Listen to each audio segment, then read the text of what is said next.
आलम हमराही Arabic speaking course आपका अपना channel. बराए मेहरबानी चैनल को सब्सक्राइब करें। उसके पास, उसके पास को अरबी में हमें बोलना होगा तो क्या कहेंगे?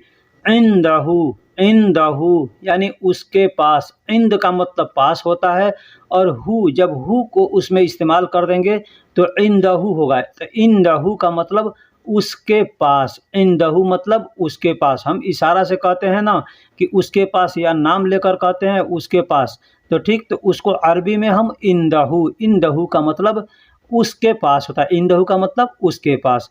अस्सलामु अलैकुम व रहमतुल्लाहि व बरकातहू।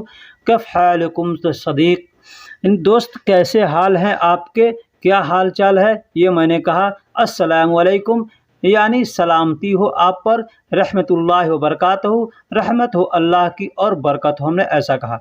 तो दोस्तों, हम वीडियो बनाने में बहुत मेहनत पड़ती है, इसलिए हम आपसे एक छोटी सी रिक्वेस्ट करते हैं कि बराए मेहरबानी आप हमारे चैनल पे नए हैं या पुराने हैं, चैनल को सब्सक्राइब कर दें, वीडियो को लाइक कर दें, पसंद आए तो वीडियो दोस्तों में भी शेयर करें, ठीक है।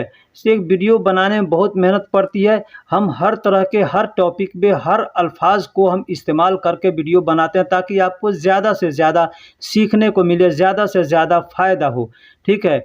हम जब सऊदी में आए थे तो बहुत हमको तकलीफ़ हुई अरबी न जानने की वजह से, तो मैं नहीं चाहता कि किसी भी भाई को तकलीफ़ हो, परेशानी हो, इसलिए हम वीडियो बनाते हैं, हर अल्फाज को इस्तेमाल करते हैं। कोई भाई हमको कमेंट करता है कि ये चीज़ के लिए आप वीडियो बनाएं, तो मैं जितना होता है उतना कोशिश करके मैं उसको बनाता हूँ। इसलिए कि वीडियो बनाने के लिए जानकारियाँ भी हासिल करनी पड़ती है, तो टाइम लगता है, वक्त लगता है। तो बहुत से भाई कहते हैं मैंने कहा और आपने बनाया नहीं, तो भाई टाइम लगता है, वक्त लगता है, फिर ठीक है। तो हमारी मेहनत को आप मद्देनज़र रखते हुए बराए मेहरबानी चैनल को सब्सक्राइब कर दें, वीडियो को लाइक कर दें। तो चलिए वीडियो को हम शुरू करते हैं। अभी मैंने बताया इंदहू, इंदहू का मतलब उसके पास, इंदहू का मतलब उसके पास। इंदक, इंदक का मतलब तुम्हारे पास या आपके पास। इंदक का मतलब तुम्हारे पास या आपके पास। अगर हमको कहना हो कोई सामान है, जैसे मान लीजिए पैसा है, तुम्हारे पास पैसा है, तो हम कहेंगे इंदक फुलूस, इंदक फुलूस यानी तुम्हारे पास पैसा है, तुम्हारे पास पैसा है। अगर कहना होगा उसके पास पैसा है तो कहेंगे इंदहू फुलूस, इंदहू फुलूस यानी उसके पास पैसा है। इंदक फुलूस यानी तुम्हारे पास पैसा, इंदक का मतलब तुम्हारे पास। अभी कहना होगा मेरे पास, मेरे पास, तो क्या कहेंगे? मेरे पास को अरबी में इंदी कहेंगे, मेरे पास को अरबी में इंदी, इंदी का मतलब मेरे पास। इंद का मतलब पास होता है, उसमें जब या मिला देंगे लास्ट में, तो या का मतलब मेरा होता है, या का मतलब मेरा हो जाता है, ठीक है।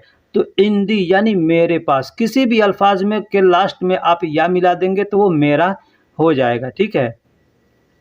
गाड़ी, गाड़ी को अरबी में सैयारा कहते हैं, गाड़ी को अरबी में सैयारा कहते हैं। जैसे अभी मैंने बताया कि किसी भी अल्फाज में आप लास्ट में या मिला देंगे तो वो मेरा हो जाएगा।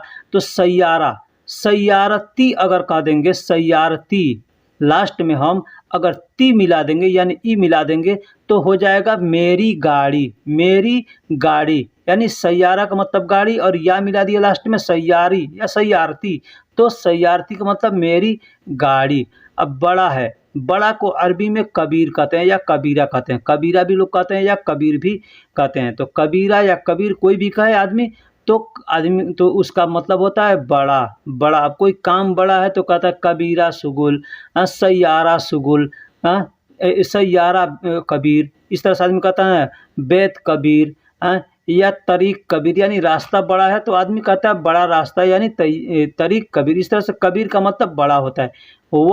वह को अरबी में होवा कहते हैं, होवा, होवा। लोग होवा हुआ या हुआ हुआ कहते हैं ना, हुआ हुआ कहते हैं, लेकिन हुआ नहीं होता है, लोग हुआ कहते हैं, लेकिन होवा, होवा, होवा को अरबी में होवा कहते हैं, वह को अरबी में होवा कहते हैं। तो वह या उस, वह या उस के लिए होवा का इस्तेमाल करते हैं, वह या उस के लिए होवा का इस्तेमाल करते हैं। ये मर्द के लिए है, मर्द के लिए यानी मेल के लिए होवा, है ना। छोटा, छोटा को सगीर कहते हैं, छोटा को सगीर कहते हैं। कोई भी चीज़ छोटा है, सामान छोटा है, घर छोटा है, मोबाइल छोटा है, आदमी छोटा है, तो उसको सगीर कहेंगे। सगीर का मतलब छोटा, सगीर का मतलब छोटा। छोटा को सगीर कहते हैं और बड़ा को कबीर कहते हैं। मैं कई वीडियो में बताता हूँ कि कोई भी सामान बड़ा है या छोटा है, उसको कबीर और सगीर का इस्तेमाल हम वहाँ कर सकते हैं। कबीर और सगीर का इस्तेमाल कर सकते हैं, यानी छोटा और बड़ा। मेरी दोस्त, मेरी दोस्त, दोस्त को अरबी में सदीक कहते हैं। दोस्त को अरबी में सदीक कहते हैं। जैसा कि अभी मैंने बताया कि लास्ट में जब या मिला देंगे तो वो या का मतलब मेरा हो जाएगा, ठीक है। तो सदीक का मतलब दोस्त होता है, सदीक का मतलब दोस्त होता है। सदीक ती, सदीक ती, अब लास्ट में ती मिला दिए तो अब सदीकी नहीं ना कह सकते हैं, सदीक ती, तो ये हो जाएगा मेरे दोस्त, मेरा दोस्त या मेरी दोस्त। ठंडा, ठंडा को अरबी में बारिद कहते हैं। ठंडा को अरबी में बारिद कहते हैं। ठंडा को हम लोग ठंड कहते हैं ना, ठंड या ठंडा, तो उसको अरबी में बारिद कहते हैं। अगर हमको बुखार है, ठंड लग रहा है, तो भी हम कहेंगे बारिद इजी, यानी ठंड भी हमको आ रहा है, ठंड भी लग रहा है, इस तरह से भी हम कह सकते हैं, ठीक है। तो खाना ठंडा है तो भी कहेंगे बारिद, पानी ठंडा है तो भी कह सकते हैं बारिद, ठीक है। तो बारिद का मतलब ठंडा, ठंडा। कुत्ता, कुत्ता को अरबी में कल्ब कहते हैं। कल्ब, देखिए यहाँ पे ये दो कल्ब होता है, दो कल्ब होता है। एक कल्ब का, दोनों कल्ब के बारे में हम बताएंगे। तो एक कल्ब का यानी छोटा कल्ब, अब बोलने का भी सलीका देखिएगा, अंदाज देखिए। कल्ब यानी बाहर के मुंह से निकल रहा है कल्ब। कल्ब को अरबी में कुत्ता कहते हैं। कल्ब को अरबी में कुत्ता कहते हैं। कुत्ता यानी कल्ब, कुत्ता यानी कल्ब। कल्ब को अरबी, कुत्ता को अरबी में कल्ब कहते हैं, ठीक। दूर, दूर को बईद कहते हैं। दूर को बईद कहते हैं। बईद, बईद यानी दूर, बईद यानी दूर। लोग बैद, बैद भी कहते हैं। तो बैद यानी जो मखरज इस्तेमाल नहीं करते हैं तो वो बैद कहते हैं, लेकिन जब अरबी का इस्तेमाल करेंगे मखरज तो बईद कहेंगे। बईद का मतलब दूर होता है। बईद का मतलब दूर, दूर। बईद का मतलब दूर होता है। कोई भी चीज़ दूर है तो उसको बईद कहेंगे। बईद मतलब दूर। अभी मैंने बताया कि कुत्ता, कल्ब का मतलब कुत्ता होता है, ठीक है। अरबी में कुत्ता को कल्ब कहते हैं, ठीक। अब यहाँ एक और कल्ब आया, तो इसको, उसको बाहर के मुंह से बोलते हैं कल्ब, इसको अंदर से बोलते हैं, हलक में से निकाल कर बोलते हैं कल्ब। तो इस कल्ब का मतलब होता है दिल, जिगर।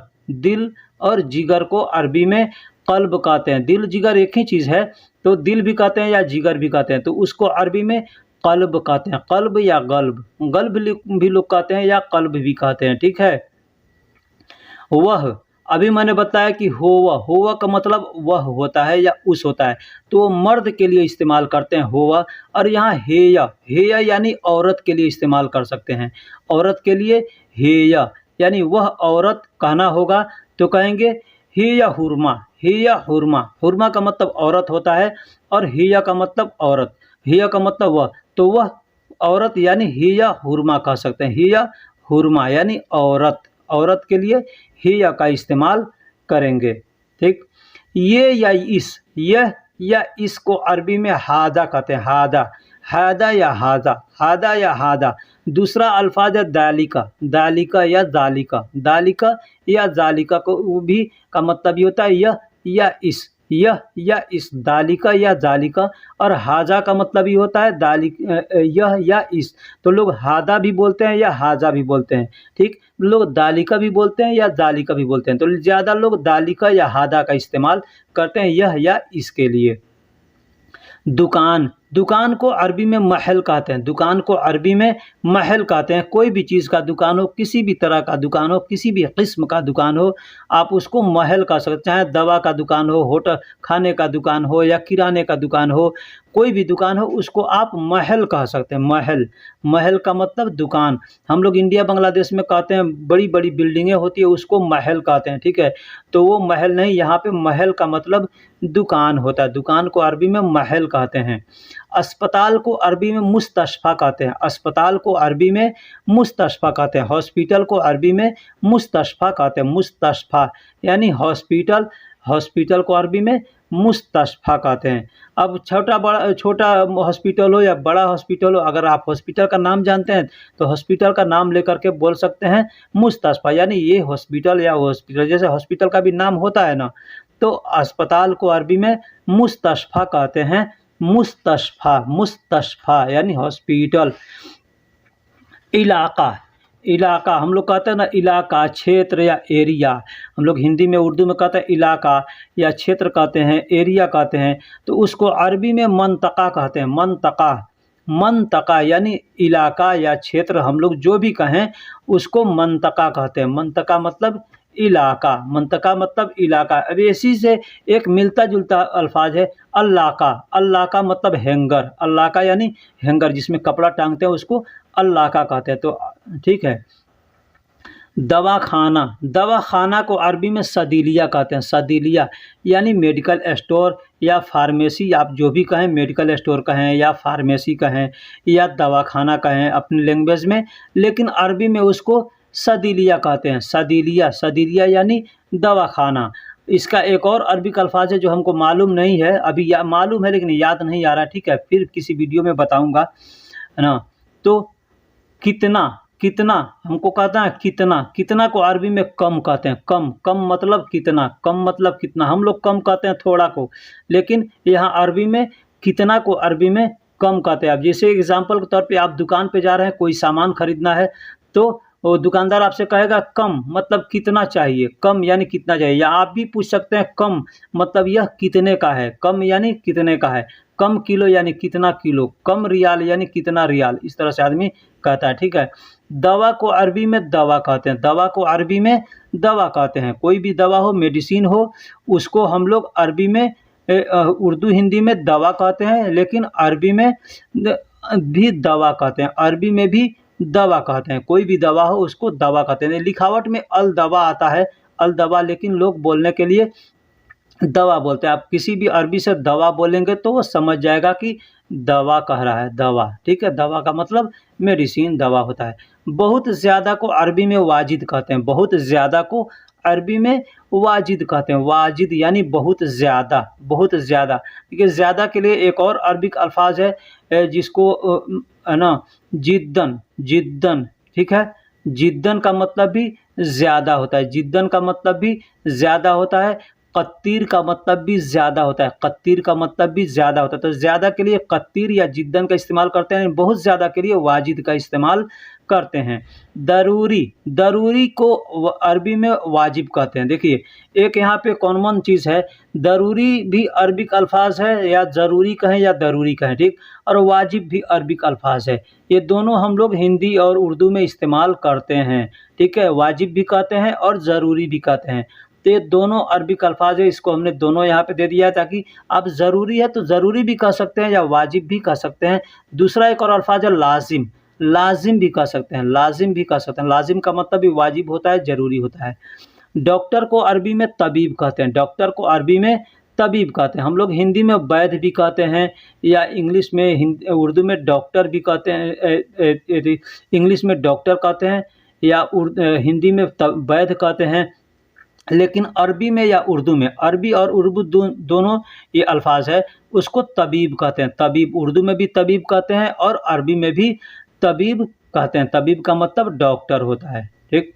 ज़रूरी, अभी मैंने बताया, तो ज़रूरी का मतलब लाजिम होता है। लाजिम, तो लाजिम भी कहेंगे तो भी ज़रूरी हुआ, तो भी, और ज़रूरी कहेंगे तो भी, तो ज़रूरी कहें या लाजिम कहें। लेकिन यहाँ सऊदी में ज़रूरी नहीं कहते, दरूरी कहते हैं, दरूरी, ठीक है। तो आप भी दरूरी कह सकते हैं या लाजिम कह सकते हैं, ठीक है, या वाजिब भी कह सकते हैं। वाजिब का मतलब भी ज़रूरी होता है और लाजिम का मतलब भी ज़रूरी होता है और दरूरी का मतलब भी ज़रूरी होता है, ठीक। सऊदी गमछा, सऊदी में जो गमछा लोग ओढ़ते हैं, सऊदी गमछा, ये 3 कोना 4 कोना का होता है, उसको ठीक है, 4 कोना होता है, तो उसको सिमाग कहते हैं। सिमाग, सिमाग, सिमाग, सिमाग भी कहते हैं या सिमागती भी कह सकते हैं। सिमागती या सिमाग ऐसे कह सकते हैं, ठीक है। लेकिन गुथरा भी कह सकते हैं लोग, गुथरा भी कहते हैं। गुथरा का मतलब भी, गुथरा या सिमाग कोई भी आपसे कहे तो समझिए कि वो गमछा को बोल रहा है, सऊदी गमछा को, ठीक है। शुक्रिया, शुक्रिया हम लोग हिंदी उर्दू में किसी को कहते हैं शुक्रिया, शुक्रिया या धन्यवाद कहते हैं, ठीक है, धन्यवाद कहते हैं, या इंग्लिश में थैंक यू कहते हैं, इंग्लिश में थैंक यू कहते हैं, हिंदी में हम लोग धन्यवाद कहते हैं, उर्दू में शुक्रिया कहते हैं। तो अरबी में हम लोग सेम वही शुक्रिया को शुक्रन कहते हैं, शुक्रन, शुक्रन या शुक्रान, शुक्रान भी कह सकते हैं या शुक्रन भी कह सकते हैं। तो हम अरबी में किसी को भी शुक्रान या शुक्रन कह सकते हैं, ठीक है। एक और चीज़ बता दूं, कोई आपसे अगर शुक्रान कहता है तो आप उसको जवाब दे सकते हैं अफवन, अफवन कह करके जवाब दे सकते हैं, ठीक। कोट को अरबी में बालतू कहते हैं, कोट, कोट जो होता है ना, कोट पैंट आदमी पहनता है ना, तो कोट को, उस कोट को अरबी में बालतू कहते हैं। कोट कचहरी को नहीं, कोट जो कपड़ा होता है उसको अरबी में बालतू कहते हैं, बालतू, बालतू का मतलब कोट, बालतू का मतलब कोट।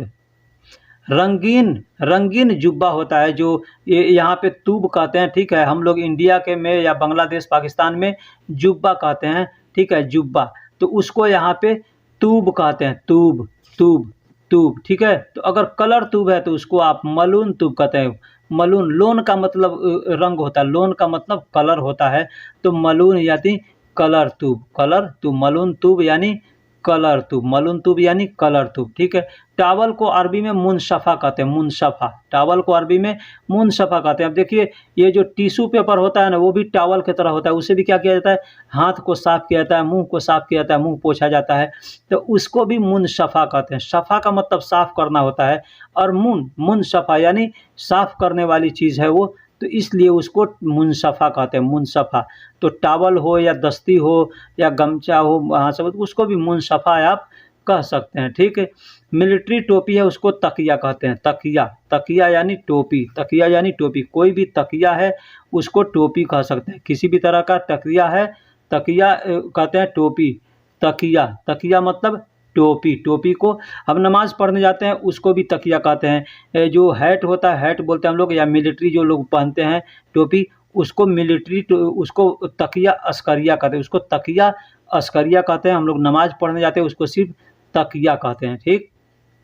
कारपेट, कारपेट जो होता है ज़मीन पे बिछाया जाता है उसको अरबी में सिजाद कहते हैं, कारपेट जो होता है उसको अरबी में सिजाद कहते हैं, सिजाद, सिजाद, सजाद नहीं, सिजाद, सिजाद का मतलब कारपेट या कालीन, सिजाद का मतलब कारपेट या कालीन को सिजाद कहते हैं, सिजाद, कारपेट या कालीन को सिजाद कहते हैं, सिजाद, सिजाद। अभी मैंने बताया कोई भी चीज़ छोटा हो बड़ा हो उसमें कबीर और सगीर का इस्तेमाल कर सकते हैं। कंबल को बतानिया कहते हैं, कोई भी कंबल हो उसको बतानिया कहते हैं, बतानिया का मतलब कंबल, बतानिया का मतलब कंबल होता है, कंबल यानी बतानिया, बतानिया को कंबल, आप उसका भी छोटा है बड़ा है जैसा है आप उसको कबीर और सगीर का इस्तेमाल उसमें कर सकते हैं, इस्तेमाल करके आप किसी से भी बोल सकते हैं, ठीक है, कबीर या सगीर का इस्तेमाल करके बोल सकते हैं। बतानिया मतलब कंबल, बतानिया मतलब कंबल, ठीक। मिलिट्री सूट को बदला अस्करिया कहते हैं, बदला अस्करिया, बदला अस्करिया यानी मिलिट्री सूट है जो सरकारी कपड़े पुलिस पहनते हैं या मिलिट्री पहनता है तो उसको अस्करिया कहते हैं, ठीक है। तो अस्करिया का मतलब पुलिस होता है, मिलिट्री होता है, ठीक है, तो उसको बदला अस्करिया कहते हैं। तो दोस्तों वीडियो कैसी लगी आप हमको कमेंट बॉक्स में ज़रूर बताइएगा, और फिर मैं आपसे एक बार इल्तिजा करता हूँ बराए मेहरबानी चैनल को सब्सक्राइब कर दें। फिर मिलेंगे अगले वीडियो में, तब तक के लिए मैं, मेरा, मेरी, मैं, मेरा या मेरी कहना हो तो हम उसके लिए अरबी में अना का इस्तेमाल करेंगे, अना, अना का मतलब मैं भी होता है, मेरा भी होता है, मेरी भी होता है, मैं, मेरा, मेरी को अरबी में अना कहते हैं, अना, अना। दोस्तों वीडियो को शुरू करने से पहले एक छोटी सी आपसे रिक्वेस्ट है, आप अगर हमारे चैनल पे नए हैं या पुराने हैं तो बराए मेहरबानी मेरे भाई मेरे दोस्त सबसे पहले चैनल को सब्सक्राइब कर दें। उससे फ़ायदा आपको होगा कि मेरी जो भी नई वीडियो आएगी वो सबसे पहले आपके पास नोटिफिकेशन उसका जाएगा और आप उसको सबसे पहले देख सकते हैं। बाद में आपको वीडियो सर्च नहीं करना पड़ेगा, ढूंढना नहीं पड़ेगा, नोटिफिकेशन आपके पास ऑटोमेटिक चला जाएगा, ठीक है। और वीडियो को बनाने में भाई बहुत मेहनत होती है, तो थोड़ी हम आपके लिए इतना मेहनत करते हैं, आपके लिए वीडियो बनाते हैं। जो भाई भी कहते हैं हमको इस टॉपिक पे वीडियो बनाइए, तो अल्हम्दुलिल्लाह हमसे जितना होने वाला होता है मैं करता हूं। तो आप भी हमारे लिए बस इतना कीजिए, हमारे चैनल को सब्सक्राइब कर दीजिए और वीडियो को लाइक कर दीजिए। वीडियो लाइक करने में या सब्सक्राइब करने में आपका कोई पैसा नहीं लगता है, कोई आपका मेहनत नहीं लगता है, बस एक बटन दबाना है, सब्सक्राइब हो गया और लाइक हो गया। ठीक है, तो चलिए हम वीडियो को शुरू करते हैं। मैं, मेरा या मेरी को अरबी में अना कहते हैं, अना। अगर लेडीज कहेगी, औरत कहेगी तो अना का मतलब मेरी हो गया, और मर्द कहेगा तो अना का मतलब मेरा हो गया। मैं के लिए भी अना इस्तेमाल करते हैं, मेरा या मेरी के लिए भी अना इस्तेमाल करते हैं। मेरा या मेरी, मेरा या मेरी के लिए दूसरा जो अल्फाज है वो ली, ली, लाम और या मिलकर के ली होता है। तो ली का मतलब भी मेरा या मेरी। ली के लिए, ली का मतलब मैं नहीं होगा, ली का मतलब मैं नहीं होगा। अना का मतलब मैं भी होता है, मेरा भी होता है, मेरी भी होता है, लेकिन ली का मतलब सिर्फ मेरा या मेरी के लिए ली का इस्तेमाल करते हैं। अंदर, अंदर का मतलब अरबी में अंदर को जुआ कहते हैं, जुआ, जुआ, जुआ, जुआ वो नहीं जो अपने यहाँ ताश पत्ता खोलते हैं, वो जुआ नहीं, जुआ, जुआ का मतलब अंदर होता है, जुआ का मतलब अंदर होता है। अंदर यानी कोई भी चीज है तो अंदर। दखल का भी इस्तेमाल करते हैं या दाखिल भी कर सकते हैं अंदर के लिए, लेकिन जुआ भी कहते हैं। कोई आपसे अगर दाखिल कहेगा तो दाखिल का मतलब भी अंदर होता है, जुआ कहता है तो जुआ का मतलब भी अंदर होता है, और बिल कहता है तो बिल का मतलब भी अंदर होता है। दाखिल, अभी मैंने बताया, तो दाखिल या दखल, बहुत से लोग दखल भी कह सकते हैं, कहते हैं, या दाखिल भी कहते हैं। तो दाखिल कहें या दखल कहें, दोनों का मतलब अंदर होता है, दोनों का मतलब अंदर होता है। दाखिल या दखल, दाखिल या दखल का मतलब अंदर होता है। एक होता है दखुल, दखुल का मतलब अंदर जाओ, ठीक है। दखल तो यानी अंदर करो, अंदर करो, ठीक है। तो दाखिल या दखल का मतलब भी अंदर होता है, जुआ का मतलब भी अंदर होता है। फी, फी का मतलब मैं, फी का मतलब में होता है और है होता है। फी का मतलब में भी होता है और है भी होता है। अब कहीं कहीं फी के लिए फी जो है फा और या मिलकर आप देख सकते हैं कि हमने स्क्रीन पे क्या लिखा है। तो फी को कहीं पे है का दर्जा दिया जाता है और कहीं में का दर्जा दिया जाता है। तो जैसा सेंटेंस होता है वहाँ पे वैसा उसका तर्जुमा किया जाता है। फी भी के लिए फी को है भी बोलते हैं और में भी बोलते हैं। अब यहाँ पे नहीं है, नहीं है, तो नहीं यानी पहले माँ है, तो माँ का मतलब नहीं होता है, माँ का मतलब नहीं होता। अब यहाँ पे फी है तो नहीं में तो नहीं इसका तर्जुमा होगा, इसका तर्जुमा होगा नहीं है। तो यहाँ पे फी है के लिए इस्तेमाल करते हैं, यानी माफी। किसी से कहना होगा नहीं है, नहीं है, तो कहेंगे माफी, माफी। माँ का मतलब नहीं और फी का मतलब है यानी नहीं है, तो माफी, माफी। माँ, माँ का मतलब नहीं भी होता है, ना भी होता है, या मत भी होता है। हम लोग कहते हैं हाँ, कि मत करो ये काम, मत करो ये काम, ना करो ये काम, नहीं करो, ठीक है, या ये नहीं है, इस तरह से कहते हैं। तो वहाँ पे हम माँ, माँ का इस्तेमाल करेंगे, यानी हमको कहना होगा ना या मत या नहीं, तो वहाँ पे हम माँ का इस्तेमाल करेंगे। माँ, माँ का मतलब माँ, माँ मतलब नहीं, ना या मत, नहीं, ना या मत। अंदर, अंदर का मतलब बिल होता है, बिल, बिल को मत अरबी में बिल, अरबी में बिल कहते हैं अंदर को, ठीक। अभी मैंने बतलाया कि जुआ का मतलब भी अंदर होता है और दखल का मतलब भी अंदर, दखल या दाखिल का मतलब भी अंदर होता है और बिल का मतलब भी अंदर होता है। तो देखिए बिल, दाखिल या जुआ, ये में के लिए भी इस्तेमाल करते हैं। कैसे? अब कोई सामान है गाड़ी के अंदर, तो कोई पूछेगा कहाँ है, तो आप कह सकते हैं कि सैयारा, बिल सैयारा, बिल सैयारा, यानी इसका मतलब हुआ कि गाड़ी के अंदर है या गाड़ी में है, गाड़ी के अंदर है या गाड़ी में है। कोई आपका आदमी है, दोस्त है, हम्माम के अंदर है या रूम के अंदर है, किसी ने पूछा कि वो है मतलब कहाँ है, तो आप कह सकते हैं बिल हम्माम, यानी हम्माम के अंदर है या हम्माम में है। तो बिल का मतलब अंदर भी होता है और में भी होता है। दखल का मतलब अंदर के लिए भी इस्तेमाल कर सकते हैं और में के लिए भी इस्तेमाल कर सकते हैं। लेकिन किस तरह से, मैंने आपको बताया कि गाड़ी के अंदर सामान है तो वहाँ कोई पूछेगा कि बिल वैन अगरात, वैन अगरात यानी सामान कहाँ है, तो कह सकते हैं बिल सैयारा या बिल गुरफा, बिल बेत, इस तरह से कहते हैं। यानी गाड़ी के अंदर है या घर के अंदर है या घर में है या गाड़ी में है, ये इसका भी मतलब होता है। तो ये मतलब आपको समझ में आ गया होगा, ठीक। रोड, रोड या सड़क को तरीक कहते हैं, तरीक, तरीक, तरीक यानी रोड या सड़क। यहाँ देखिए तरीक लोग नहीं कहते हैं, ठीक है, यहाँ पे काफ है लेकिन लोग तरीक नहीं कहते हैं, तरीक कहते हैं, ठीक है। लेकिन बोलने की आदत है तो कोई आपसे अगर तरीक कहे तो भी समझिएगा कि वो रोड को बोल रहा है, ठीक है। इसलिए कि क को ग के तरह लोग इस्तेमाल करते हैं। मैं हर वीडियो में ये बात को बताता हूँ कि क को लोग ग के तरह इस्तेमाल करते हैं। तो खसारा यानी कुछ खो गया, नुकसान हो गया, कुछ खो गया, नुकसान हो गया, तो उसको अरबी में खसारा कहते हैं, खसारा, खसारा। देखिए ये खसारा जो अल्फाज है हम लोग उर्दू के अंदर भी इस्तेमाल करते हैं, वहाँ पे भी हम लोग कहते हैं खसारा, कुछ नुकसान हो जाता है तो कहते हैं खसारा हो गया, ठीक है। तो यहाँ अरबी में कहेंगे तो खसारा हो गया नहीं कहेंगे, सिर्फ खसारा कहेंगे, यानी खसारा हमारा नुकसान हो गया, ठीक। पुराना, पुराना को अरबी में कदीम कहते हैं, कदीम। हम लोग उर्दू में कदीम कहते हैं, कदीम ज़माना यानी पुराना ज़माना।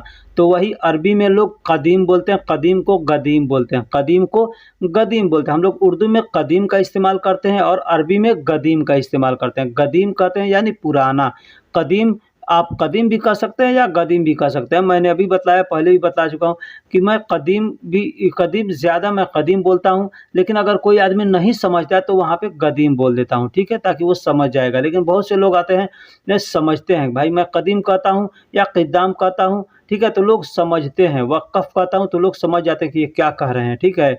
इसलिए कि वो पढ़े लिखे आदमी हैं तो वो समझ जाते हैं, लेकिन जो लोग नहीं पढ़े लिखे हैं वो नहीं समझ पाते, उनको समझने में तकलीफ़ होती है, तो उनके लिए गिद्दाम, वक़्फ़ इस तरह से बोलना पड़ता है।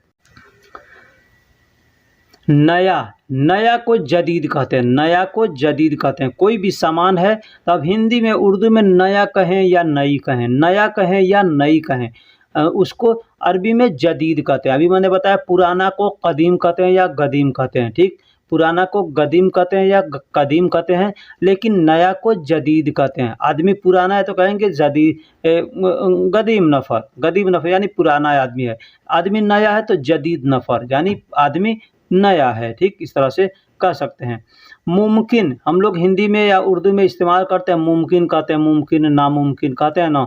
तो मुमकिन का मतलब होता है शायद, शायद यानी अगर कोई आदमी काम पॉसिबल है करना, हमको आसान है करना यानी कर सकते हैं, तो कोई कहेगा ये काम कर सकते हो तो हम वहाँ पे कर सकते हैं मुमकिन यानी कर सकते हैं या शायद कर सकते हैं, नहीं भी कर सकते हैं, ठीक है। तो या कोई काम हो जाएगा तो कह देंगे मुमकिन यानी हो भी जाएगा नहीं भी हो पाएगा, ठीक है। इसके लिए मुमकिन का इस्तेमाल करते हैं। बाज़ार या मार्केट, हम लोग उर्दू में हिंदी में बाज़ार या मार्केट का लफ्ज़ इस्तेमाल करते हैं, तो अरबी में उसको इसवाक या सूक, सूक भी कहते हैं या इसवाक भी कहते हैं। इसवाक, इसवाक कहते हैं मतलब बड़ा मार्केट है तो इसवाक कहते हैं, छोटा सा है तो आदमी सूक भी कह सकता है, ठीक।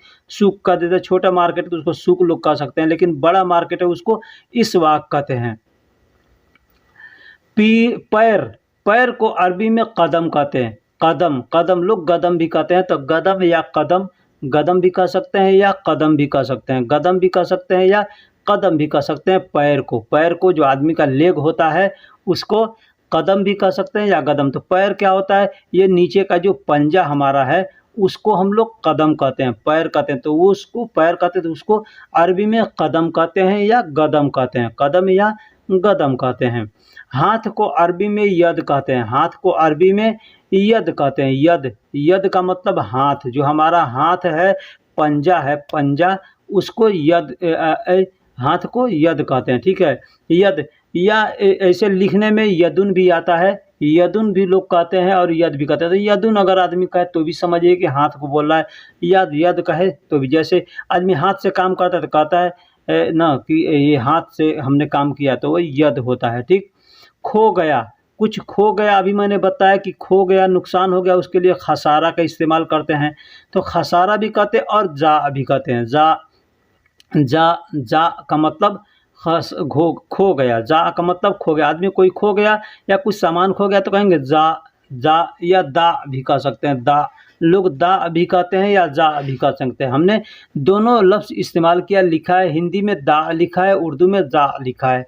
बाल, बाल को अरबी में सार कहते हैं, बाल को अरबी में सार कहते हैं। सार, सार का मतलब बाल होता है। सार का मतलब बाल होता है। जिस्म का किसी भी हिस्से का बाल हो उसको हम सार कह सकते हैं। सार, सार का मतलब बाल, कोई भी बाल हो, सर का बाल हो या जिस्म के किसी भी हिस्से का बाल हो उसको हम सार कह सकते हैं। सार का मतलब बाल होता है। सार का मतलब बाल होता है। बाल, बाल का मतलब सार अरबी में कहते हैं। बैठो, बैठने को अरबी में इजलिस कहते हैं। बैठने को अरबी में इजलिस कहते हैं। इजलिस, इजलिस। आप नमाज़ पढ़ते हैं तो उसमें बैठते हैं तो उसको जलसा कहते हैं। तो जलसा या इजलिस का मतलब बैठना होता है। जलसा होता है कहीं तो लोग क्या करते हैं, बैठ कर के सुनते हैं ना, यानी जलसा यानी वहाँ लोग जाके बैठते हैं और सुनते हैं, उसको जलसा कहते हैं। ठीक उसी तरह से बैठने को इजलिस कहते हैं। बैठने का एक और अरबी है गाद। गाद का मतलब भी बैठना होता है और इजलिस का मतलब भी बैठना होता है। सर, सर यानी इंसान का जो हेड है, मुंडी है, उसको अरबी में रास कहते हैं। रास, रास का मतलब सर होता है। रास का मतलब सर होता है, हेड होता है, मुंडी होता है। हम उसको मुंडी कहें या सर कहें, जैसे कहें, या सिर कहें, उसको अरबी में रास कहते हैं। रास, रास, रास का मतलब सिर होता है। रास का मतलब सिर होता है, चाहे इंसान का हो या जानवर का हो, सबको हम रास कहेंगे। एक मजलिस, मजलिस, महफ़िल, महफ़िल हम लोग इंडिया में बांग्लादेश में उर्दू हिंदी में महफ़िल का भी इस्तेमाल करते हैं और मजलिस का भी इस्तेमाल करते हैं। तो दोनों चीज़ होता है, मजलिस या महफ़िल, मजलिस या महफ़िल। तो महफ़िल का मतलब मजलिस होता है। महफ़िल का मतलब मजलिस होता है।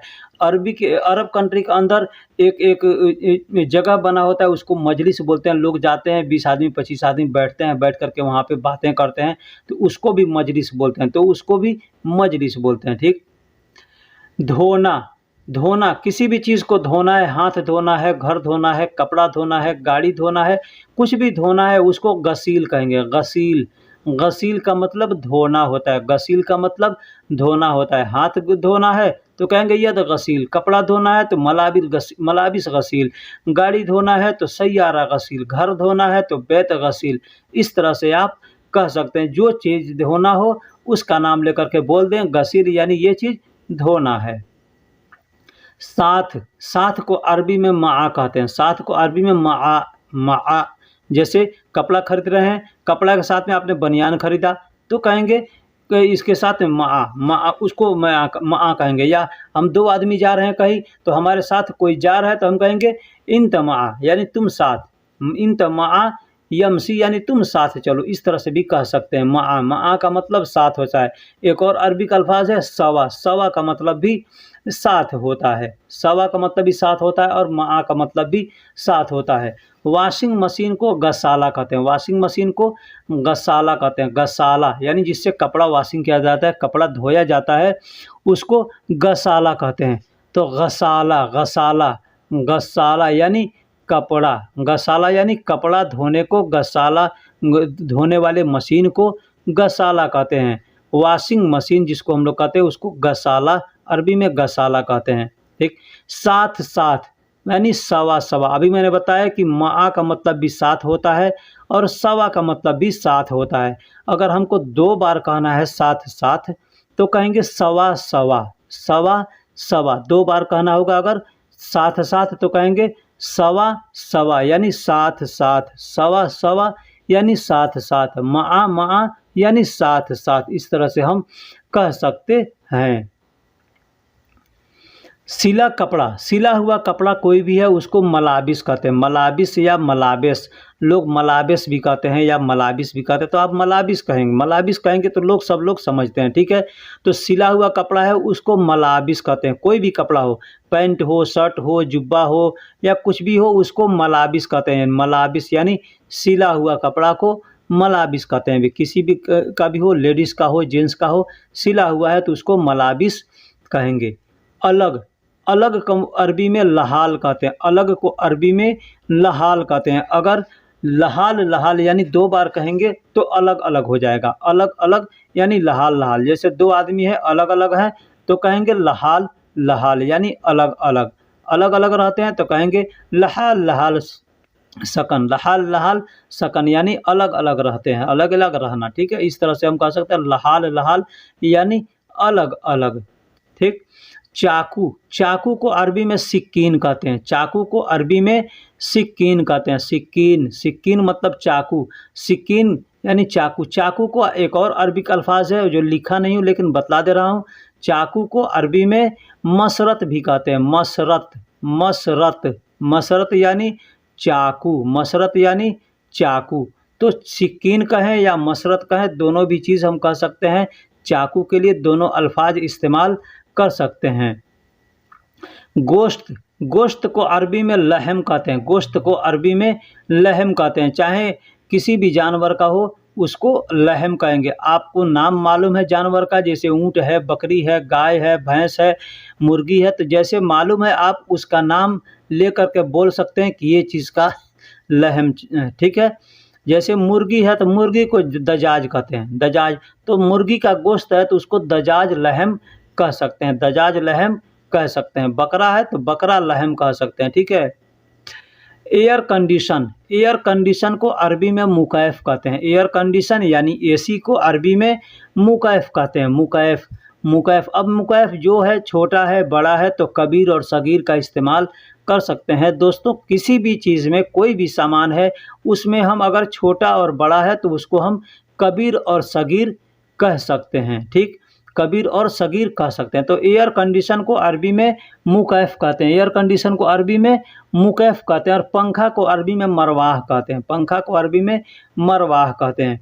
मशीन, कोई भी मशीन हो, किसी भी चीज़ का मशीन हो, किसी तरह का मशीन हो, उसको हम अरबी में मकीना कहते हैं। उसको अरबी में मकीना कहते हैं। जैसे सिलाई मशीन है तो उसको खयात मकीना कहेंगे, ठीक है।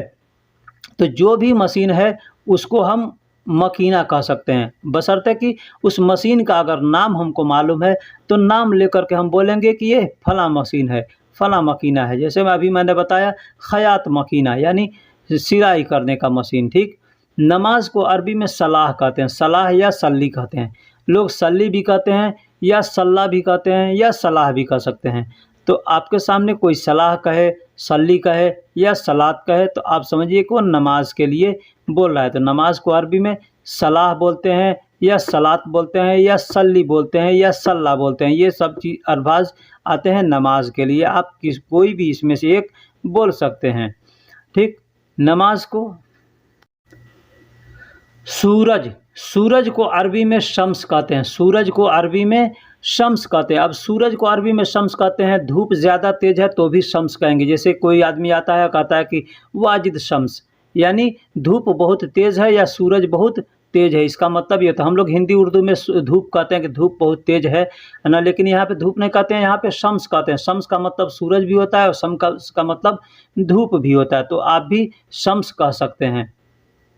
चाँद, चाँद को अरबी में कमर कहते हैं। कमर या गमर, कमर कहते हैं। देखिए लिखावट में कमर है बड़ा काफ से, तो अब आपके सामने कोई गमर बोले या कमर बोले मतलब चाँद, चाँद को कमर कहते हैं, चाँद को कमर कहते हैं, ठीक है। अब यहाँ पे लोगों को बोलने की आदत है काफ को ग बोलना, तो अगर कोई आदमी आपको अगर गमर कहता है तो वो भी समझिए कि वो चाँद को बोला है। तो इसे कमर हम कहते हैं। कमर, कमर का मतलब चाँद होता है। मछली को अरबी में समक कहते हैं। मछली को अरबी में समक कहते हैं। अब कोई भी मछली हो, मछली का नाम मालूम हो, बहुत सी मुख्तलिफ मछलियां हैं जिनका नाम अलग अलग होता है, ठीक है। तो आप उस मछली का नाम जानते हैं तो नाम ले करके आप बोल सकते हैं कि फलां समक। अब छोटी मछली है, बड़ी मछली है, तो कबीर समक या सगीर समक इस तरह से भी कह सकते हैं, ठीक है। तो दोस्तों वीडियो कैसी लगी आप हमको कमेंट में ज़रूर बताइए। आओ, आओ, आओ को अरबी में ताल कहते हैं। ताल, ताल मतलब आओ, ताल मतलब आओ।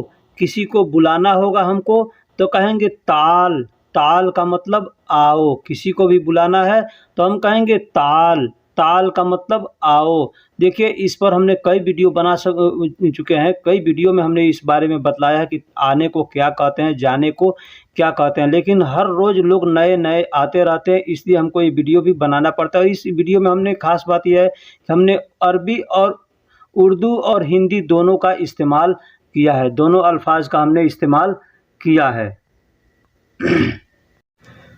भाइयों दोस्तों, वीडियो को आगे बढ़ाने से पहले आपसे एक छोटी सी रिक्वेस्ट है। अगर आप हमारे चैनल को सब्सक्राइब करें तो बहुत आपकी मेहरबानी होगी, क्योंकि भाई वीडियो बनाने में बहुत मेहनत लगता है, बहुत वक्त लगता है, बहुत परेशानियां भी होती है। तो आप इसको मद्देनज़र रखते हुए बराए मेहरबानी हमारे चैनल को सब्सक्राइब कर दें और वीडियो को लाइक कर दें। अगर पसंद आए तो दोस्तों में शेयर भी करें, ताकि आपके दोस्त भी इससे फ़ायदा उठा सकें। हमको वीडियो बनाने का मकसद ये नहीं है कि मैं बहुत ज़्यादा इससे पैसा कमाता हूँ या कुछ भी नहीं। हमको जो परेशानियाँ हुई सऊदी अरब आने के वक्त में, आने के बाद, तो वो परेशानियाँ आपके साथ ना हो, इसके लिए मैं वीडियो बनाता हूँ। ठीक है, तो चलिए हम वीडियो को अब शुरू करते हैं। पीना, पीना यानी शरब। पीना को अरबी में शरब कहते हैं। शरब, शरब, शराब नहीं, शराब नहीं। एक आदमी हमसे शराब बोल रहा है, तो मैंने कहा भाई शराब नहीं तो शरब होता है। शरब का मतलब पीना, कुछ भी पीना है, पानी पीना है, जूस पीना है या लस्सी पीना, कुछ भी पीना है तो उसको शरब कहते हैं। शरब, शरब यानी पीना, शरब यानी पीना। जाओ, जाओ यानी रोह। जाओ, जाओ को अरबी में रोह कहेंगे। जाओ को अरबी में रोह कहेंगे। अभी मैंने बताया कि आने को, किसी को बुलाना होगा तो कहेंगे ताल, लेकिन कहेंगे जाओ, जाओ तो कहेंगे रोह। रोह का मतलब जाओ। अब रोह का मतलब जाओ भी होता है, जा रहा हूँ होता है, जाऊँगा होता है, जाते जाता हूँ होता है या जाते हो। तो ये सब के लिए रोह का इस्तेमाल करते हैं। रोह का मतलब जाओ। ठीक। शरबत, शरबत को अरबी में असीर कहते हैं। असीर, शरबत को अरबी में असीर कहते हैं। असीर का मतलब शरबत, असीर का मतलब शरबत। असीर या असीर, असीर भी लोग कहते हैं या असीर भी कहते हैं। तो शरबत होता है। शरबत यानी कोई भी चीज़ का शरबत होगा, चाहे एप्पल का हो, आम का हो, चाहे दूध नींबू का हो, किसी भी चीज़ का हो तो उसको शरबत कहेंगे। अरबी में असीर कहेंगे, असीर। खाना, खाना को अरबी में अक्किल कहते हैं। खाना को अरबी में अक्किल कहते हैं। अक्किल। अब खाना कौन सा खाना है? खाना का मतलब होता है अक्किल, उसको कहते हैं खाने को। जैसे दाल, चावल, सब्जी, रोटी जो कुछ है तो उसको खाना कहते हैं। तो उस खाने को जब हम मुंह में खाएंगे तो उसको अक्किल कहते हैं। अक्किल, अक्किल का मतलब खाना होता है और कोलू का मतलब खाओ होता है। कोलू का मतलब खाओ ना। नमक को अरबी में मिल्ह कहते हैं। मिल्ह, नमक को अरबी में मिल्ह कहते हैं। मिल्ह, लोग मिल मिल भी कहते हैं। मिल्ह होता है, मीम लाम और बड़ी हा मिलकर मिल्ह होता है, तो इसको अरबी में मिल्ह कहते हैं। हम लोग हिंदी में या उर्दू में नमक कहते हैं, इंग्लिश में साल्ट कहते हैं, अरबिक में उसको मिल्ह कहते हैं। मिल्ह का मतलब नमक होता है। मिल्ह का मतलब नमक, नमक को अरबी में मिल्ह कहते हैं। मिल्ह। खाना, अभी मैंने बताया कि खाना को अरबी में अक्किल कहते हैं। तो वो जो खाना होता है उसको खाने को अरबी में अक्किल कहते हैं, लेकिन खाना जो होता है दाल, चावल, रोटी, सब्जी, उसको तआम कहते हैं। उसको तआम कहते हैं। हम लोग उसको भोजन कहते हैं हिंदी में, हिंदी में भोजन कहते हैं और उसको अरबी में तआम कहते हैं। उर्दू में खाना कहते हैं और अरबी में तआम कहते हैं। लेकिन उसी को जब खाएंगे तो कहेंगे अक्किल। अक्किल यानी खाया। ठीक। तेल, तेल को अरबी में ज़ैत कहते हैं। ज़ैत, ज़ैत का मतलब तेल। तेल, कोई भी तेल हो, किसी भी चीज़ का तेल हो, उसको ज़ैत कहते हैं। ज़ैत का मतलब तेल, खाने वाला तेल है उसको अक्किल ज़ैत कहते हैं। ठीक। गाड़ी में तेल डाला जाता है तो वो सैयारा ज़ैत कहेंगे या मोबिल ज़ैत कहेंगे। जो चीज़ का तेल होगा, सर में लगाना होगा तो उसको रास ज़ैत कहेंगे, रास ज़ैत कहेंगे। ठीक। तो खाने का तेल है तो उसको अक्किल ज़ैत कहेंगे। ठीक। तैयार होना, तैयार होना को अरबी में जाहिज़ कहते हैं। जाहिज़, जाहिज़ यानी तैयार होना, अरबी में जाहिज़ कहते हैं। जाहिज़ का मतलब तैयार होना। तैयार होने को अरबी में जाहिज़ कहते हैं। कोई भी चीज़ को तैयार होना, खुद कपड़ा पहन कर तैयार आदमी होता है तो आदमी कहता है जाहिज़।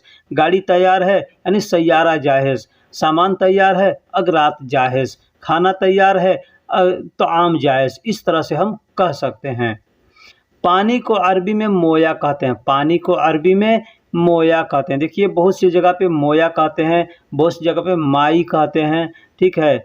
और माउन भी कहते हैं या माँ भी कहते हैं। माँ, माँ का मतलब भी पानी होता है, मोया का मतलब भी पानी होता है, माई लोग कहते हैं, माई का मतलब भी पानी होता है, और माउन, माउन मीम अलिफ हमज़ा के ऊपर पेश होता है दो, तो माउन कहते हैं, उसको पानी होता है।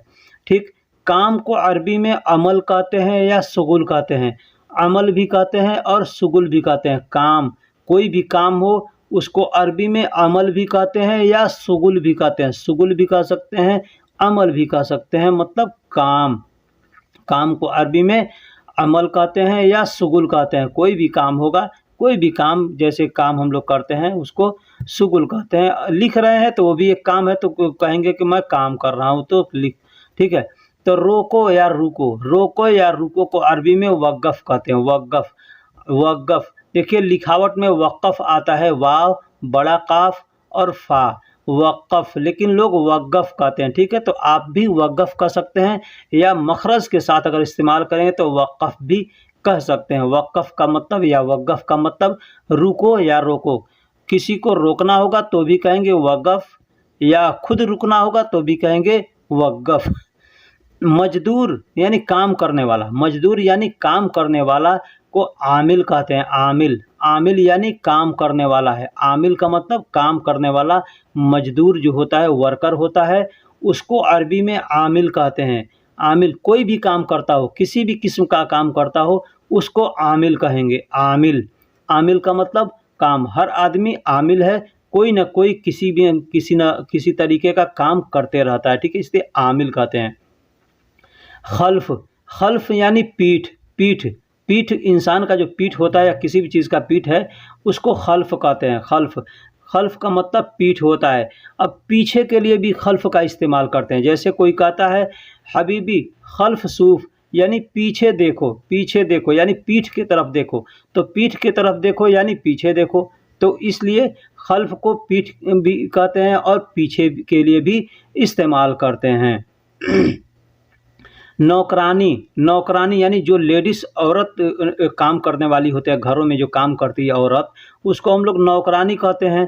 ठीक है, अरबी में उसको खद्दामा कहते हैं। खद्दामा, खद्दामा यानी नौकरानी, खद्दामा यानी नौकरानी। देखिए ये खद्दामा जो अल्फाज है, ये उर्दू में भी इस्तेमाल होता है और अरबी में भी इस्तेमाल होता है। अरबी में भी हम लोग खद्दामा, उर्दू में भी हम लोग खद्दामा या खादिम कहते हैं। खादिम यानी मर्द होता है, उसको खादिम कहते हैं। औरत होती है तो खद्दामा कहते हैं। वर्क, वर्क यानी कागज़, कागज़ को या पेपर को वर्क कहते हैं। वर्क, एक वर्क, वर्क या वर्गा, वर्गा भी कहते हैं या वर्क। अभी मैंने बताया कि काफ को ग लोग कहते हैं, तो वर्क भी कह सकते हैं या वर्गा भी कह सकते हैं। वर्क भी कह सकते हैं या वर्गा भी कह सकते हैं। वर्गा या वर्ग, वर्ग भी कह सकते हैं या वर्क भी कह सकते हैं। कागज़ को, पेपर हो, किसी भी तरह का कागज़ हो, पेपर हो, उसको वर्गा कह सकते हैं या वर्क कह सकते हैं। गिद्दाम, आगे को या सामने को, आगे को या सामने को गिद्दाम कहते हैं। गिद्दाम, अरबिक में देखिए हमने गिद्दाम लिखा है, गिद्दाम, गिद्दाम। अब आप गिद्दाम कहें या गिद्दाम कहें, गिद्दाम भी कह सकते हैं, गिद्दाम भी कह सकते हैं। मैं तो किसी से बात करता हूँ तो मैं गिद्दाम नहीं कहता, मैं गिद्दाम कहता हूँ। मैं गिद्दाम कहता हूँ, वक़्फ़ कहता हूँ, साफ साफ, इसलिए कि भाई गिद्दाम होता है। भले बोलने के लिए लोग गिद्दाम भी बोलते हैं, समझने वाले समझ जाते हैं भाई ये क्या कहना चाहते हैं। ठीक है, पेन को अरबी में कलम कहते हैं, कलम, लेकिन यहाँ अरबिक में लोग गलम, गलम कहते हैं। ठीक है, तो गलम भी कहते हैं या कलम भी कहते हैं, तो होता कलम है अरबिक में। अभी काफ और लाम मीम, बड़ा काफ और लाम और मीम मिलकर कलम होता है, लेकिन लोग गलम, गलम बोलते हैं। तो गलम आपके सामने कोई बोले तो समझ जाइए कि भाई गलम बोला है, मैं तो कलम ही बोलता हूँ। ठीक है, मैं कलम बोलता हूँ। इसलिए कुरान भी पढ़ते हैं, उसमें कलम आया है तो हम लोग कलम कहते हैं। जैसे इक़रा बिस्मि रब्बिकल्लज़ी है, उसमें अल्लमल बिल कलम, अल्लमल बिल कलम आता है ना, तो कलम पढ़ते हैं। वहाँ पे लोग गलम नहीं पढ़ते हैं, लेकिन ऐसे बोलने में लोग गलम, गलम कहते हैं। ठीक है, तो वारा, पीछे को अरबी में वारा कहते हैं, पीछे को अरबी में वारा कहते हैं। मैंने अभी बताया कि खल्फ भी कहते हैं, तो खल्फ का मतलब पीठ होता है, लेकिन पीछे के लिए भी इस्तेमाल करते हैं। लेकिन जो पीछे का असल अरबी है वो वारा है। वारा मतलब पीछे, वारा मतलब पीछे। दीन, दीन यानी दीन को अरबी में यौम कहते हैं। दीन को अरबी में यौम कहते हैं। यौम, यौम यानी कौन सा दिन? अतवार, मंगल, सोमवार कहते हैं ना हम लोग, तो उसको, उस दिन को यौम कहते हैं। और अलयौम का मतलब आज होता है। अलयौम का मतलब आज होता है। इसमें दो अल्फाज इस्तेमाल किए हैं, एक दिन, एक यौम, एक अलयौम। यानी यौम को मतलब दिन होता है, अलयौम का मतलब आज होता है।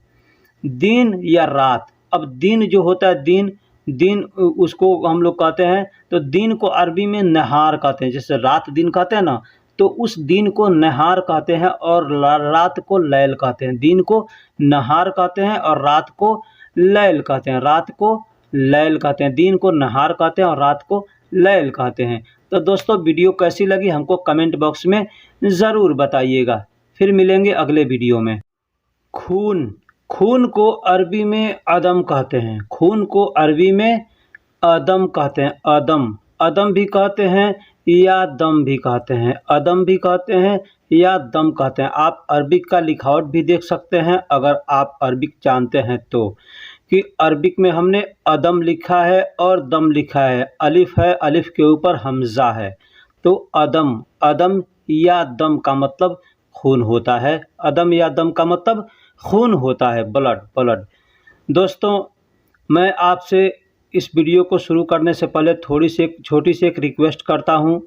आप हमारे चैनल पे अगर नए हैं या पुराने हैं तो बराए मेहरबानी सबसे पहले चैनल को सब्सक्राइब कर दें, वीडियो को लाइक कर दें, क्योंकि हम हर रोज़ एक नया वीडियो आपके लिए लाते हैं ताकि आपको फ़ायदा हो सके, आप ज़्यादा से ज़्यादा सीख सकें। ये वीडियो हमने बनाया है, एक भाई ने हमें कमेंट किया था कि थोड़ा बॉडी के ऊपर, इंसानी अज़ा के ऊपर एक वीडियो बनाइए, जिससे मालूम हो सके कि बदन के हिस्सों को अरबी में क्या कहते हैं। तो हमने इसलिए उनके लिए, उनके कहने पर वीडियो बनाया है। तो इस वीडियो से ये नहीं है कि सिर्फ उनको फ़ायदा होगा, जो हजरात देखेंगे सीखेंगे सबको फ़ायदा होगा। इसलिए मेरी रिक्वेस्ट है कि बराए मेहरबानी चैनल को सब्सक्राइब कर दें। बाल, बाल को शार कहते हैं। बाल को शार कहते हैं। शार, शीन, ऐन और रा, शीन, ऐन और रा मिलकर शार, शार का मतलब बाल होता है। शार का मतलब बाल होता है। हिंदी में हमने सार लिखा है, लेकिन अरबिक का आप लिखावट अगर आपको अरबिक मालूम है तो देख सकते हैं। शार, शार यानी मखरज के साथ पढ़ेंगे तो शार, नहीं तो ऐसे सार लोग कहते हैं। सिर, सिर को अरबी में रास कहते हैं। रास, सिर को अरबी में रास कहते हैं। सिर को यानी हेड को, इंसान के हेड को या किसी भी चीज़ का हेड है, सिर है, मुंडी है, उसको रास कहते हैं। रास, लिखावट में अरबिक में अलिफ और लाम शुरू में आता है तो उसको अल रास कहते हैं, लेकिन रास आप बोल सकते हैं रास। रास का मतलब सिर होता है। रास का मतलब सिर होता है। ज़ुबान, ज़ुबान यानी जीभ, जीभ को अरबी में लिसान कहते हैं। जीभ को अरबी में लिसान कहते हैं। जीभ, जीभ को अरबी में लिसान कहते हैं। जीभ या ज़ुबान को, जिससे हम ये बोलते हैं, उस ज़ुबान को लिसान कहते हैं। लिसान, लिसान अरबिक में लिसान कहते हैं। हिंदी और उर्दू में हम जीभ कहते हैं या ज़ुबान कहते हैं, लेकिन अरबी में लिसान कहते हैं। हाथ, हाथ को अरबी में यद कहते हैं या यदुन कहते हैं। यदुन या यद कहते हैं। यद कहते हैं या यदुन कहते हैं। यदुन लिखावट में यदुन आता है, या और दाल के ऊपर दो पेश होता है, लेकिन हमने पेश नहीं दिया है, सिर्फ यद लिखा है। ठीक, तो आपके सामने यदुन आए या यद आए, आप उसका मतलब हाथ समझिएगा। हाथ को अरबी में यद कहते हैं या यदुन कहते हैं। पैर, पैर को अरबी में कदम कहते हैं। पैर, पैर को अरबी में कदम कहते हैं। पैर किसे कहते हैं? पैर जो हमारा सबसे निचला जो हिस्सा होता है, जिससे हम चलते हैं, जो हमारे पैर का पंजा है, उसको हम पैर कहते हैं, उसको पैर कहा जाता है। तो पैर का मतलब कदम होता है। पैर को अरबी में कदम कहते हैं। कदम, कदम यानी पैर, कदम यानी पैर। अरबी में पैर को कदम कहते हैं या गदम कहते हैं। खल्फ यानी पीठ को खल्फ कहते हैं। पीठ हो या पीठ के पीछे, पीठ के पीछे या पीठ को खल्फ कहते हैं। पीठ को अरबी में खल्फ कहते हैं। ये खल्फ जो है पीछे के लिए भी इस्तेमाल किया जाए, जैसे लोग कहते हैं पीछे देखो, यानी ये खल्फ सूफ मतलब पीठ के पीछे देखो। तो खल्फ का मतलब पीठ होता है और पीछे के लिए भी खल्फ का इस्तेमाल करते हैं। पेट, पेट यानी पेट को अरबी में बतन कहते हैं, पेट को अरबी में बतन कहते हैं या मैदा कहते हैं। मैदा उर्दू अल्फाज भी है और अरबिक अल्फाज भी है, ठीक है। तो पेट कहते हैं हम लोग, पेट को अरबी में बतन भी कहते हैं या मैदा भी कहते हैं। मैदा मैदा कहते हैं उसको जिसमें खाना हमारा पचता है, उसको मैदा कहते हैं। अरबिक में उसे बतन कहते हैं, अरबिक में उसे बतन कहते हैं। बतन यानी पेट। दिमाग दिमाग को अरबी में अलमुख कहते हैं, मुख मुख यानी दिमाग। दिमाग को अरबी में मुख कहते हैं। आपने सुना होगा लोग कहते हैं माफ़ी मुख, यानी दिमाग नहीं है, दिमाग खाली है। माफ़ी मुख यानी दिमाग नहीं है, तो वही मुख है। मुख का मतलब दिमाग होता है, मुख का मतलब दिमाग होता है, जिसको इंग्लिश में ब्रेन कहते हैं या भेजा कहते हैं, हिंदी में भेजा कहते हैं या दिमाग कहते हैं, ठीक। चेहरा चेहरा को अरबी में वजह कहते हैं, चेहरा को अरबी में वजह कहते हैं। वजह वजह यानी चेहरा। चेहरा चेहरा हमारा क्या है? चेहरा का मतलब ये हमारा जितना है, दाढ़ी है, आँख है, नाक है, ये सारा जहाँ फिट है, इसको हम लोग चेहरा कहते हैं, चेहरा। तो उसको अरबिक में वजह कहते हैं, उसको अरबी में वजह कहते हैं। वजह वजह यानी चेहरा, वजह यानी चेहरा। गर्दन को अरबी में रकबा कहते हैं, गर्दन को अरबी में रकबा रकबा रकबा यानी गर्दन। गर्दन को अरबी में रकबा कहते हैं, गर्दन को अरबी में रकबा। रा और बड़ा काफ, रकबा या रगबा। रगबा भी लोग कहते हैं रगबा, इसलिए कि काफ को लोग ग की तरह पढ़ते हैं, तो अगर ग की तरह पढ़ेंगे तो रगबा होगा और नहीं तो रकबा। रगबा या रकबा दोनों कह सकते हैं। आँख आँख को अरबी में ऐन कहते हैं, आँख को अरबी में ऐन कहते हैं। ऐन ऐन का मतलब आँख होता है, यानी एक आँख को कहना होगा तो ऐन कहेंगे, दोनों आँखों को कहना होगा तो अयून कहेंगे। अयून अयून यानी आँखें, अयून यानी आँखें। आँख को अरबी में ऐन कहते हैं और आँखें यानी दोनों आँखों को कहना होगा, यानी जमा है अयून। अयून मतलब आँखें।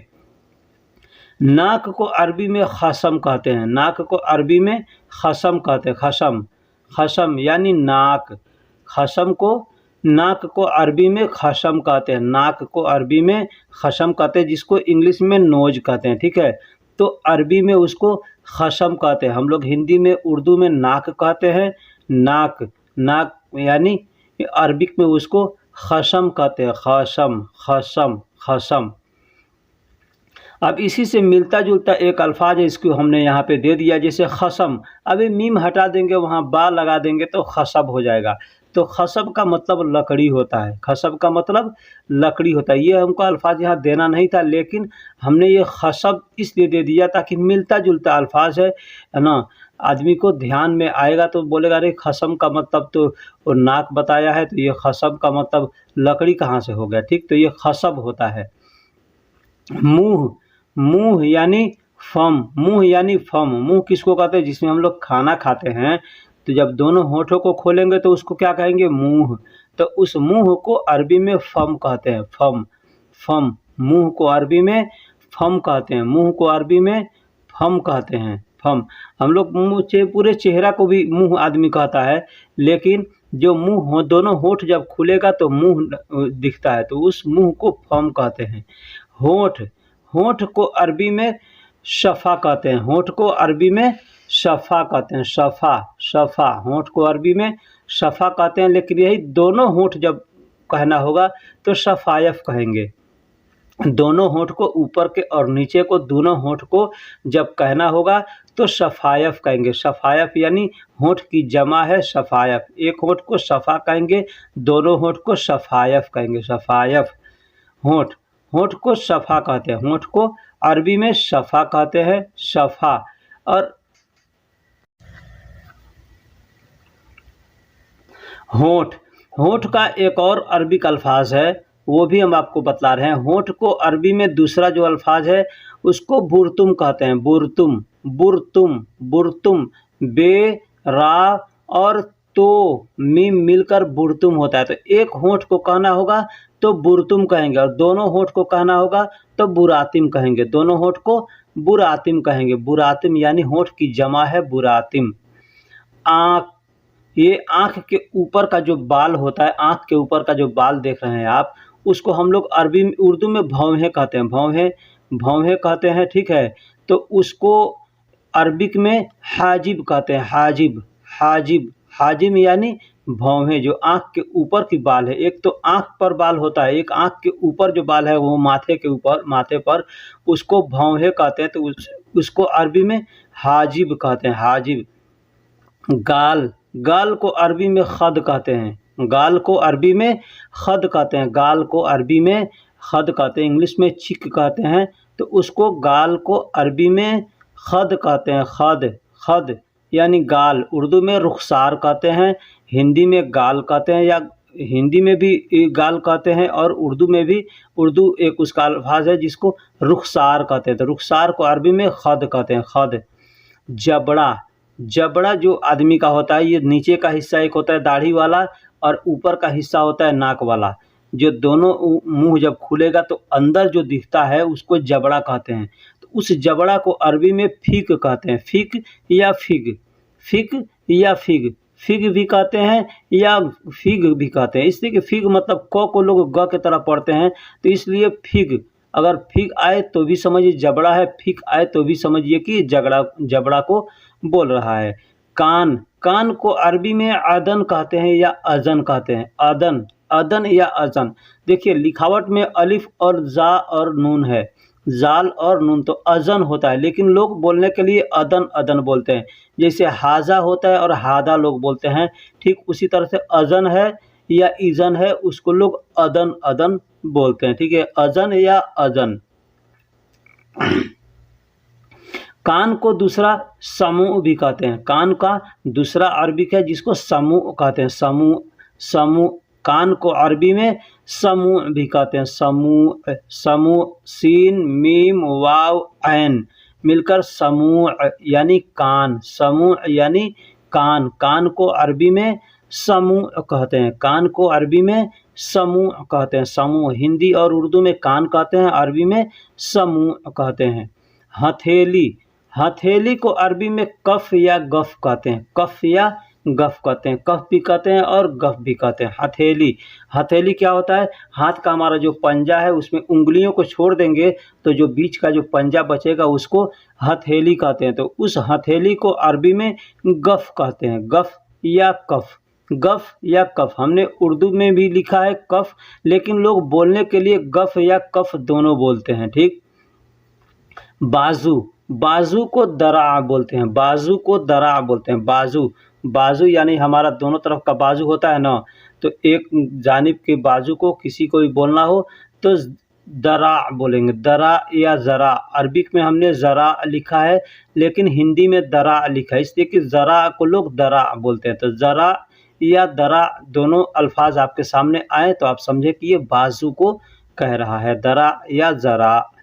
मेरा सीना, सीना, सीना जो होता है इंसान का या किसी भी चीज़ का, सीना को अरबी में सदरी कहते हैं, सीना को अरबी में सदर कहते हैं, सदर, सदर। लेकिन वही कहना होगा मेरा सीना तो सदरी, यानी किसी भी अल्फाज के हम लास्ट में अगर या मिला देंगे तो वो मेरा हो जाएगा, ठीक है। मेरा, कोई भी सामान है, कोई भी चीज़ है, उसके लास्ट में अगर आप में या मिला देंगे तो मेरा हो जाता है। सदर का मतलब सीना होता है, सदर का मतलब सीना और सदरी का मतलब मेरा सीना। सदर का मतलब सीना होता है, सीना यानी छाती, चेस्ट आदमी का होता है जो आगे का हिस्सा, उसको सीना कहते हैं हम लोग। तो अरबी में उसको सदर कहते हैं, अरबी में उसको सदर कहते हैं, सदर यानी सीना। सदर का मतलब सीना, सदरी कहेंगे तो मेरा सीना, सदरी का कहेंगे तो मेरा सीना, सदर कहेंगे तो सीना। कंधा, कंधा को अरबी में कतफ कहते हैं, कंधा को अरबी में कतफ कहते हैं। अगर कोई गतफ कहे आपके सामने तो भी समझिएगा कि वो सीना, कंधा को बोल रहा है, कंधा को कतफ कहते हैं, कतफ, कतफ। लेकिन लोगों को आदत है काफ को ग बोलने का, ठीक है। और जो लोग अच्छे पढ़े लिखे हैं वो लोग ऐसा गलती नहीं करते हैं, वो लोग साफ बोलते हैं, लेकिन कुछ लोग हैं जो गतफ गतफ कहते हैं, ठीक। उंगली, उंगली को असबा कहते हैं, असबा, असबा। उंगली को फिंगर जो होता है हमारा उसको असबा कहते हैं। असबा, असबा, असबा का मतलब उंगली, उंगली। असबा का मतलब उंगली, जिसको इंग्लिश में फिंगर कहते हैं, इंग्लिश में फिंगर कहते हैं। असबा, असबा का मतलब उंगली, असबा मतलब उंगली। अंगूठा, जो अंगूठा हमारा होता है सबसे मोटा वाला जो उंगली होता है साइड का, उसको अबहा कहते हैं। अबहाम, अबहाम यानी अंगूठा। अबहाम का मतलब अंगूठा, अंगूठा को अरबी में अबहाम कहते हैं। अंगूठा को अरबी में अबहाम कहते हैं। अबहाम, अबहाम का मतलब अंगूठा। अबहाम का मतलब अंगूठा, अंगूठा को अरबी में अबहाम कहते हैं। पुष्ट, पुष्ट को जहर भी कहते हैं। जहर, जहर। पुष्ट यानी पीठ, पीठ को हमने बताया कि पीठ को खल्फ भी कहते हैं, लेकिन उसका दूसरा अरबी है जहर। पुष्ट को अरबी में या पीठ को अरबी में जहर भी कहते हैं। जहर, जहर, दहर या दहर कह सकते हैं। दहर या जहर।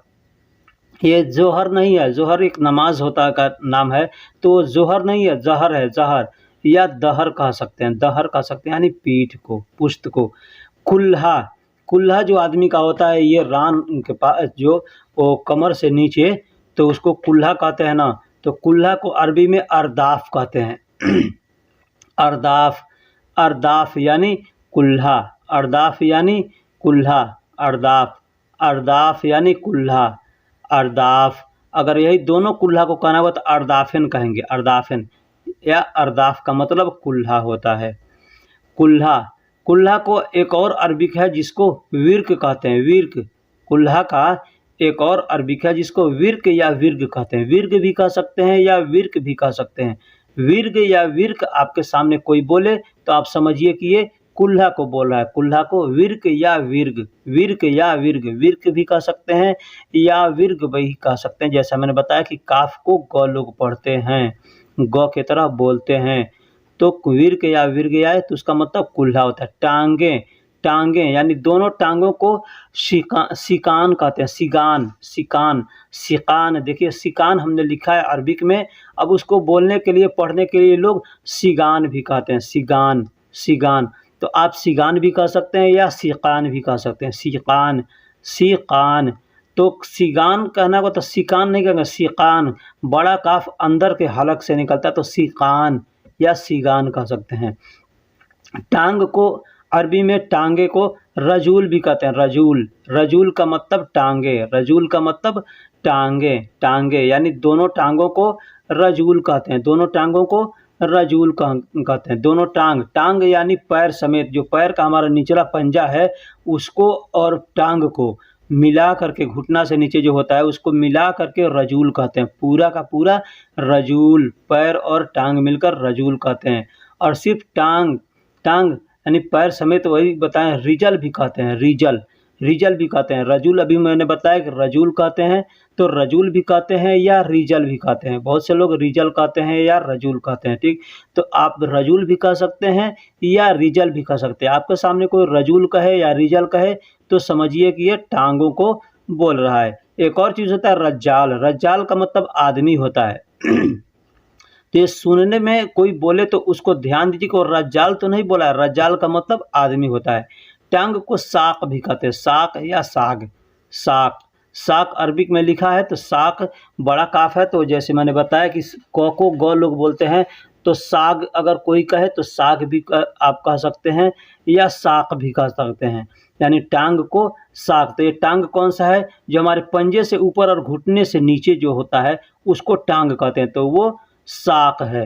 रान, रान यानी जांग, आदमी का जो जांग होता है किसी, तो उसको फ़खद कहते हैं। फ़खद, फ़खद, फ़खद भी कह सकते हैं या फ़खज़ भी कह सकते हैं। फ़खज़ भी कह सकते हैं या फ़खद, फ़खद। अगर आपको अरबिक मालूम है, उर्दू मालूम है तो आप उर्दू का लिखावट भी देख सकते हैं कि फ़खज़, जाल से हमने लिखा है फ़खद यानी फ़खज़, तो उसको फ़खद भी बोल सकते हैं या फ़खज़ भी बोल सकते हैं। फ़खद भी बोल सकते हैं या फ़खज़ भी बोल सकते हैं, मतलब रान। घुटना, घुटना को अरबी में रुकब कहते हैं। रुकब भी कहते हैं या रुकबा भी कहते हैं। घुटना को अरबी में रुकब भी कहते हैं या रुकबा भी कहते हैं। रुकबा, रुकबा या रुकब। अब ध्यान दीजिएगा, नमाज पढ़ते हैं तो रुकू करते हैं तो रुकू का हालत क्या होता है, घुटने के बल पे आदमी खड़ा होता है तो रुकू कहता है ना, तो ठीक उसी से बना है रुकबा। रुकबा यानी घुटना, रुकबा यानी घुटना।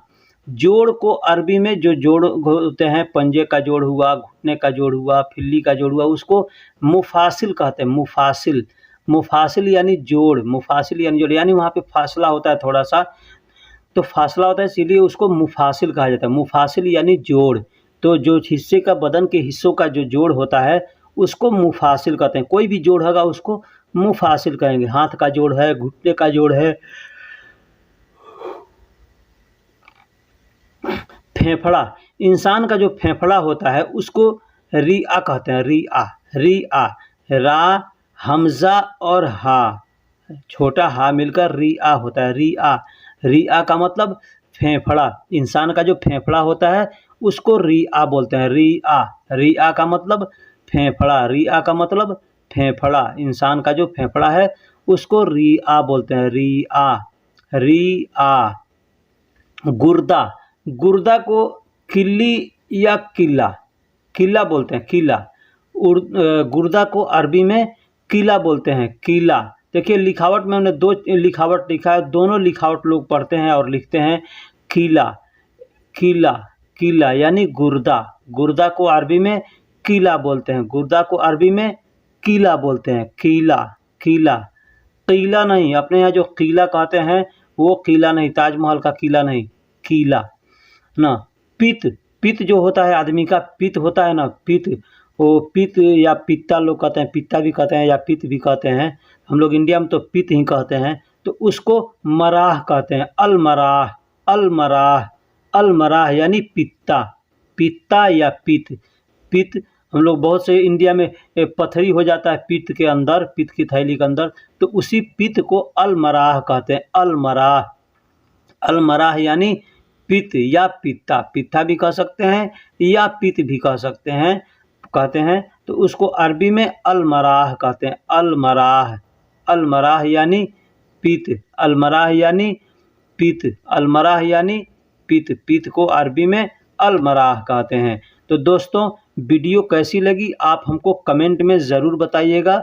अगर कोई हमसे गलती हुई हो तो उसको भी आप हमको ज़रूर बताइएगा कि आपने ये गलती किया है, ये गलती बोला है लिखने में या पढ़ने में, ठीक। इसलिए कि हम भी इंसान है भाई, हमसे भी गलती होती है। और आवाज़ की थोड़ी सी हमको खांसी है, बहुत दिन से ठीक नहीं हो रहा है, ठीक है। तो इंशाल्लाह ठीक हो जाएगा। इसकी वजह से थोड़ी आवाज़ में भी परेशानी आती है।